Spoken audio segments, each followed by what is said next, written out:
British summertime at its finest. It was nice and sunny earlier, not so much now.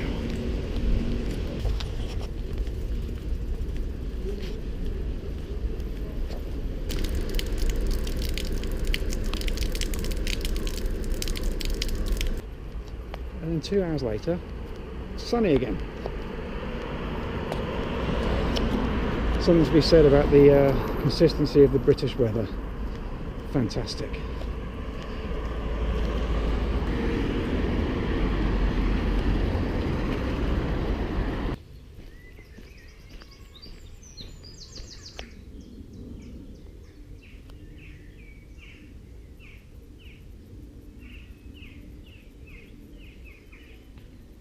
Now, why on earth would I bother waiting in line for a bus on a gorgeous day like this?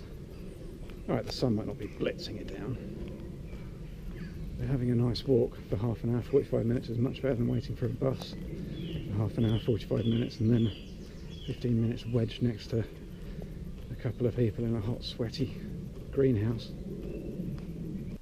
It's been about a week and a half since I've run the 100 kilometres, and I don't mind admitting I'm extremely rangry. I'm suffering a lot because mentally I know I should be out running. Physically, my body knows I should be out running, but I'm just not. I needed that time to recover, but I think maybe a week was enough.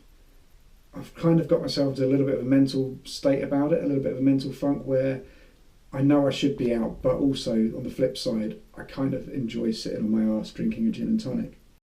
Went out for lunch, found somewhere nice by the Thames to sit, lovely and peaceful while the sun was shining. And I was enjoying watching the boats go by and all of the myriad of runners running the streets that I normally run on.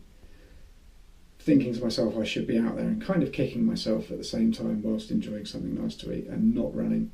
And then I saw one of the local guys from the club running. And that was kind of Karma's way of bitch slapping me back into action. So a week and a half's enough. It's time to get back into it. Right, let's go out and do this run.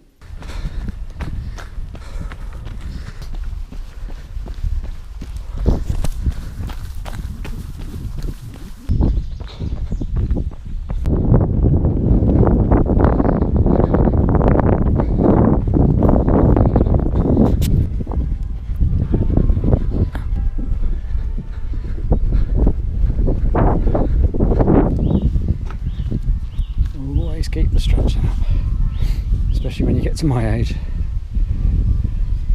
So I'm just having a really quick sit down and a bit of a stretch, because after a week and a half of literally doing nothing and sat on my backside drinking, watching TV and just wishing I was out running but not out running, I'm finally out running, but it's also important to make sure that you don't totally overdo it and knacker yourself.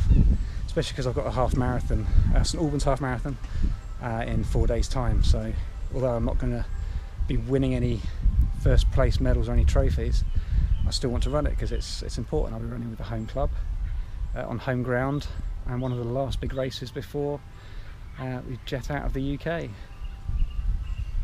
But I mean, look at this, look.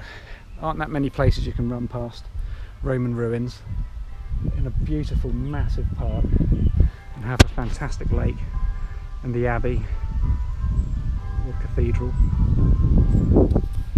I can never remember which one it is. But you know, I had to come out running tonight. The plan was I was going to go out running tomorrow. Tomorrow's club night.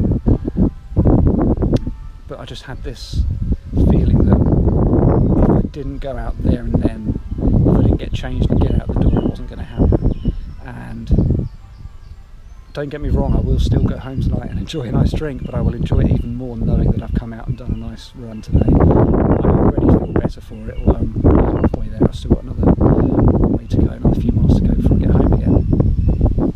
But I had to go out. Something was compelling me. If I had stayed at home, I would have just sat at home, sat on my bottom again, a couple of drinks in hand, working, watching TV. And that's not good, that's not productive, it's not healthy. It's not great for the soul, for the body, for the spirit, for the mind. So I needed to get out and run. Here we are. That was quite deep, wasn't it? It wasn't really supposed to be. Anyway, that's the stretching done, kind of. One last look. Look at the beautiful things. A tree. Right. Enough of that, enough of me. Let's get this running done.